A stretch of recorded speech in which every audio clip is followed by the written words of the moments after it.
and can proceed.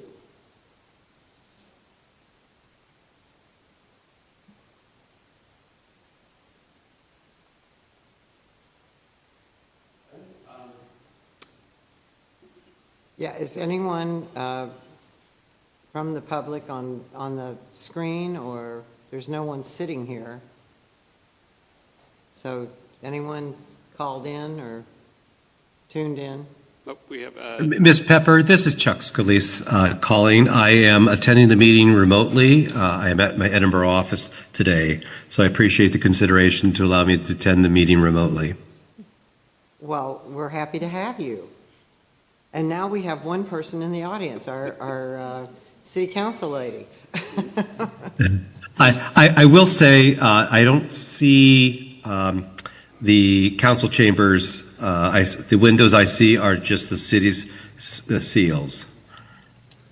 So you may see me, but I don't see you. Well, we hear you. Oh. that's okay. Thank you for being here.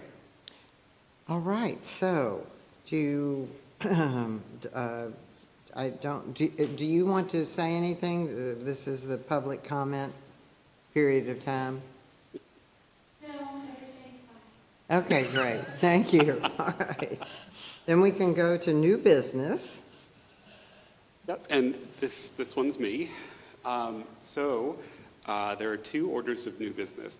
There are no materials in front of you now, but I wanted to talk through kind of these two items because there will be materials in front of you in our next session. So for those of you who are new to the commission, and that'd be Commissioner Mitchell and Commissioner Scalise, before you joined us, the commission reviewed prospective legislation that would create a historic marker program here within the city of Erie. This was late last year. The commission agreed to move that legislation forward. Since that point in time, there have been some changes after discussing through city legal, and there are some components of that we need to alter. And so what will happen is the legislation will be redrafted and then put before all of you as commissioners to review. So within the next week, you'll receive, actually by the end of this week, you'll receive those draft amendments. And in this case, it actually, I'll send you the original copy and then what has changed so you can see how it's evolved over time. There were some components of it, to be very clear, that were outside of the commission's jurisdiction. And so therefore, we'll be looking to place those in kind of another place in city code. But exclusively looking about what would be before the commission is kind of what the amendment that will go forward. So you'll have an opportunity to review, make any kind of comments or suggestions and changes you'd like to see, and then you're able to make a recommendation that will go to council. We'll post the amendment prospective language on our website for public comment as well. And then council can make a decision about whether or not they would to adopt the amendment. So very kind of broadly, it addresses two different areas.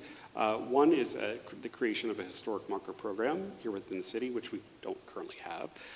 Those would look like freestanding markers, and I know there are very kind of different iterations of those in the city currently. Some that were done under private jurisdiction, some that are city-related, like there are several within our parks that are dedicated to the parks themselves. This would be entirely new, and we would need to then work towards establishing a set criteria by which we can look through applications for freestanding markers. This is a recommendation that came out of our historic preservation plan, and the kind of the impetus behind it is that it fills a gap. Currently, if somebody wants to recognize an important piece of Erie's history, it has to be connected, to a historic site, historic building, historic district. And of course, not all of that history exists, right? We've lost a tremendous amount of fabric. So this enables us to be able to recognize something that is no longer there. It also enables, the city to recognize something that's more ephemeral. So you can recognize a person or a food or, you know, some thread of our history that doesn't necessarily tie directly into a piece of fabric, built fabric, that is. You know, the other component to this too is that we do have a state historic marker program, but that program only acknowledges those things and people that have made a contribution that impact either the entire state of Pennsylvania or the nation. So you must rise to a certain level, and that can be really exclusionary when you're looking at people that had a direct contribution just to Erie, to a neighborhood here. So by creating this program, we then kind of step into that area where we're able to recognize local people, local things that had an impact on us that may not necessarily rise to that threshold. So, And what, the Bureau in Harrisburg runs that? yes, they do. Okay, so we're trying to make sure that the history of Erie is preserved and acknowledged, right? Exactly that. Okay. And this would be a program that this commission manages. You know, and the way that it's been proposed is that we would put out an application to the public, and the public would be able to suggest different people, different things to recognize. And then either once or twice a year, you'll be able to review those applications and then make a decision on kind of what to honor and where. Great. Now, is the archive legislation part of that? This is something that is very different. And to kind of shift over to that, what we have seen over the past, well, year, realistically, but 6 months in general, is that there are a lot of historic records here within the city that are living in individual offices. There isn't really any kind of cohesive like record management policy that looks to take those kind of historic plans, photographs, documents, and then make them accessible or available to the public. And we've made some progress in kind of digitizing materials here, but we're looking, I think, more comprehensively as a city at how can we make these materials accessible? How can we, from a historic perspective, you know, make them so that people don't have to come down into the office here and handle them or look through them. And so there's been several conversations with different offices, also with the mayor's office, of looking to create a dedicated entity here that could manage historic records, and with the purpose of making them available to the public. Mm-hmm. After a lot of conversation, we're looking to create this legislatively, and so we would have an archive that would be tied specifically into this commission. It would be basically within planning to help work with each of the different departments, get an understanding of what kind of materials they have and what could be made accessible to the public. So establishing a policy and a practice. And then... I'm just curious, are there grants or something available out there for this type of endeavor? There are indeed. And that is absolutely, I think, something that we're keeping in mind. There are grants both for the digitization, for creating a program, for purchasing actual, I won't say machinery, but like a book scanner, for example. There are, but in order to get to that point where we would be competitive for those grants, we need to have a bit more structure in place internally, so that it's very clear kind of what the city is doing and why. And that for us is particularly important because the city has so many documents that are related to our history. We kind of look back, and when you go into each different department, they're stored in very different ways. So how many different departments are we talking about this sounds like we're doing Homeland Security, right? We're trying to get everybody to talk to one another? Nothing that large. Within the city, there are about 6 different either departments or bureaus that would lend itself to this. You know, in planning and zoning is kind of, say, top of that list, but we, as a department, or as a bureau, I should say, are in kind of, we're stewardship of a lot of different historic plans. You know, you think back about the 1960s and 70s and the Tullio administration, there are plans for absolutely everything. You know, many of those didn't materialize, but they very much continue to come back up in current conversations around different plans and different initiatives the city is taking on. The one thing that comes to mind is that there are so many different iterations of city park plans that were done over different decades. You know, we have one from the early 80s, another from the 90s, or from 2000s. We're going through one today. And so being able to kind of take all of those, digitize and make accessible, and you can also, you know, track progress over time in a way that we're not able to do, or the departments aren't able to do.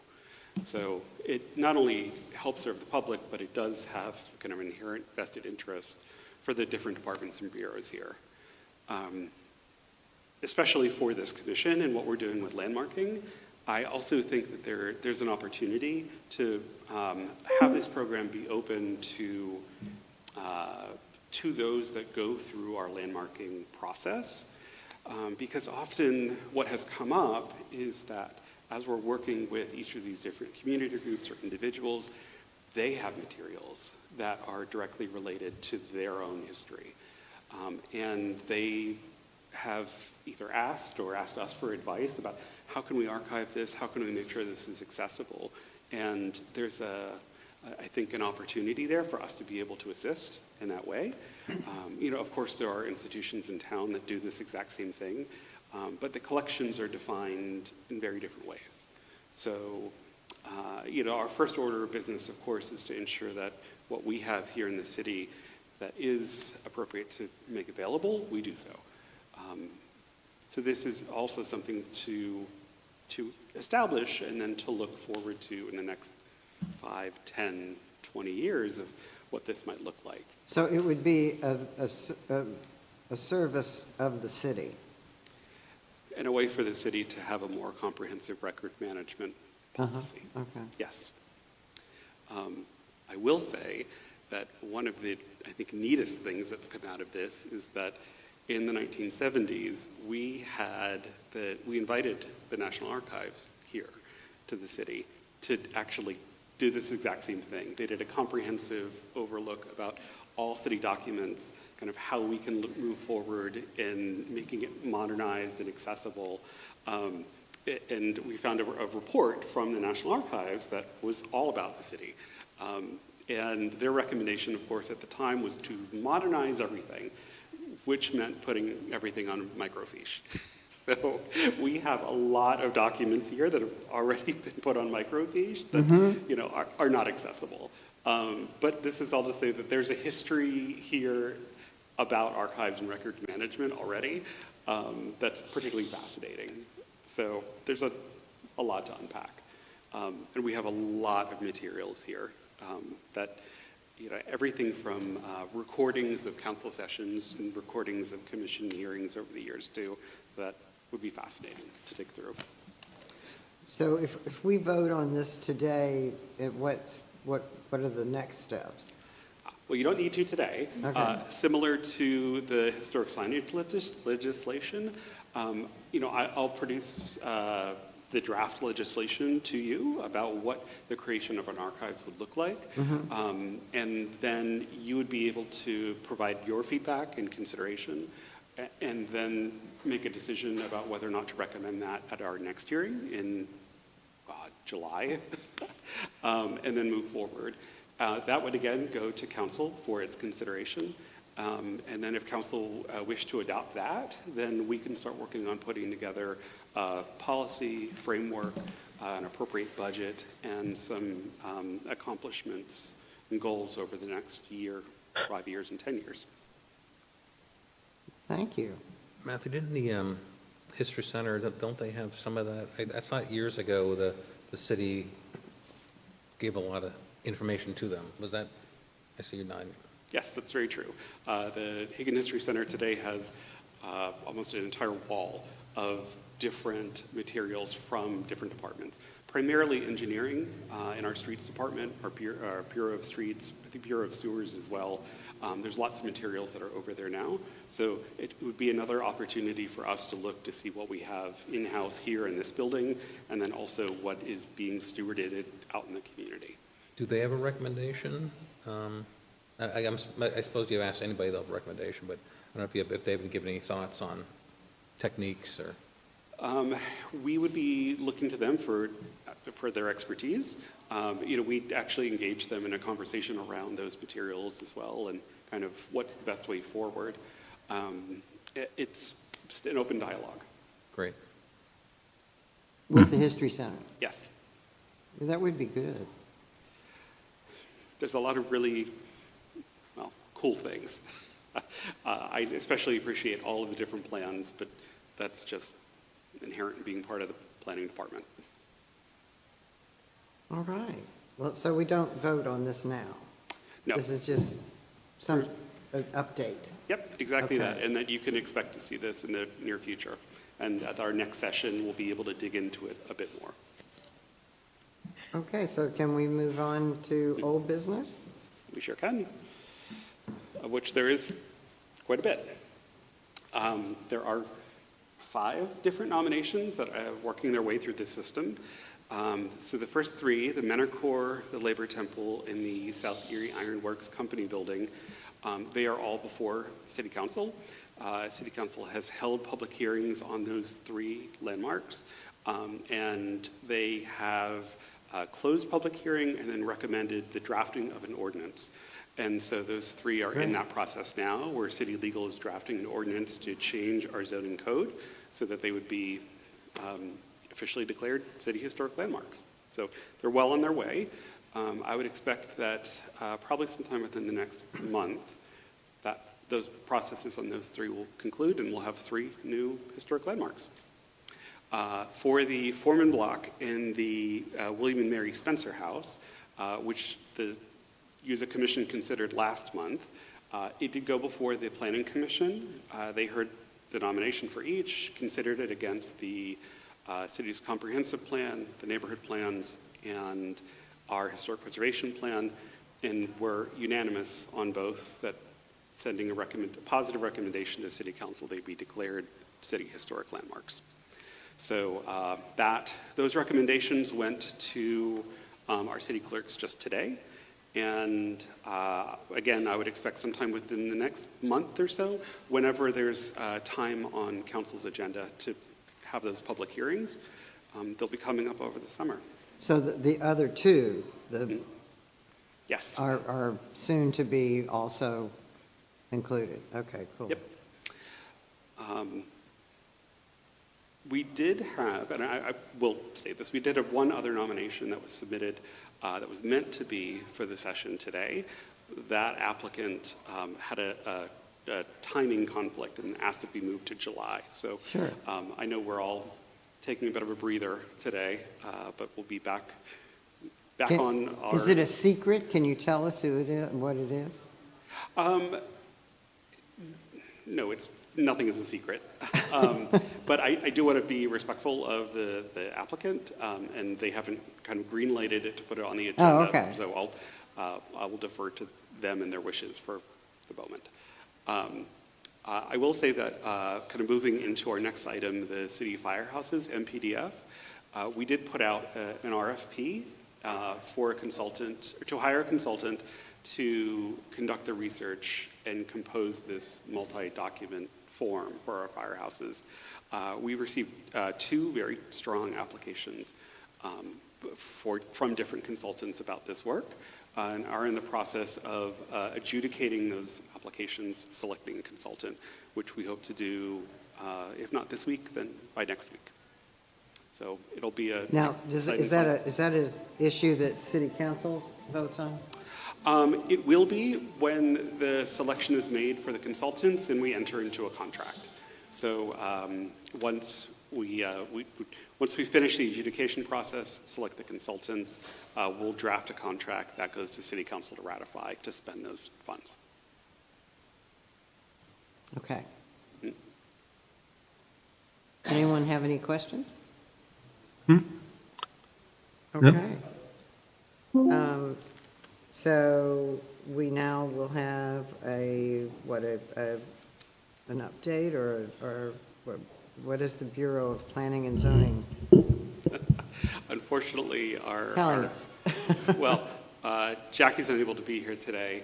I can tell you that the Bureau's focus over these past few weeks has been very much on trees and parks. Oh, okay. The park comprehensive plan, I think that we're awaiting with bated breath on its first draft. So there's been a lot of conversation around parks and also trees, which has been a collaborative effort between our Bureau and the Bureau of Public Works. And especially with the storm the week before last, there's been a lot of change with trees in the city. But outside of that, we're very much looking to move kind of in two different directions there. One is that there's a tree removal process that's going forward with the city that will be within the next couple of weeks, and then we're starting to look to our fall planting schedule as well for trees. So lots of things afoot in the Bureau, but I defer. I was going to say, I can try to give Jackie's report, but yeah, it wouldn't be as great as Matthew. So thank you. First, I have to commend the commission and Matthew specifically, because the word I hear when we're out in the community and stuff and working with residents, and just the awareness and transparency of all of the properties that you guys are working on. The community's aware of it. The neighborhoods are talking about it. They certainly welcome it. And I think it's a breath of fresh air to have this commission and Matthew in his position now in the city of Erie over all these years of working on what we do in the neighborhoods and our housing preservation efforts. So from the redevelopment authority's perspective, certainly we're moving forward with grant funds on housing preservation, housing rehabilitation programs, and trying to stabilize and maintain the neighborhoods. I think we have 56 properties that have either been completed or under contract, and that totals up to almost $1 million over the first part of 2026. And so we did just complete a substantial rehabilitation of a property on West 26th Street. It was close to $90,000 in rehabilitation using federal lead hazard control funds, which are all in compliance with the State Historical Preservation Office, and all of our work has to comply with that with the use of federal funds. So we continue to put those grant funds out, along with we have a Healthy Homes program that is funded through the Pennsylvania Housing Finance Agency's FAIR program, which is getting on board and starting to allocate funds to that as far as working to preserve those homes and make them safer for the residents that are involved. On our blight mitigation side, we did take deed to 17 properties through the land bank from the judicial tax sale. And so, anyone who's not familiar, about that in the land bank, the ability for us to option those properties and keep those Erie properties in Erie hands. And so we've stopped the cycle over the last 5 to 6 years of watching those properties continue to decay within the neighborhood. So now we can intervene, evaluate, and hopefully get those properties back into the hands of individuals who will responsibly redevelop and preserve those properties and allow those to maintain and get back on the tax rolls and be an asset to the city. So we're also working through identifying other properties and working through with a lot of property owners to try to figure out the best options as far as preserving their properties and trying to find those resources that are there. And so certainly having Matthew and this commission is a tremendous asset as we work to find and try to identify as many resources as we possibly can, to marry them and layer them together to work to preserve what we have. So certainly appreciate the commission again, and so we continue to work, for stabilizing the neighborhoods. So thank you. Well, thank you. Any questions? Well, I think unless anyone has an issue they want to bring up. Okay, well then, would someone make a motion to adjourn? Okay. I'll make that motion to adjourn, Madam Chair. So we've got a second. Oh, okay, great. All right. Well, then, the meeting is adjourned. No, have to make it official. There you go.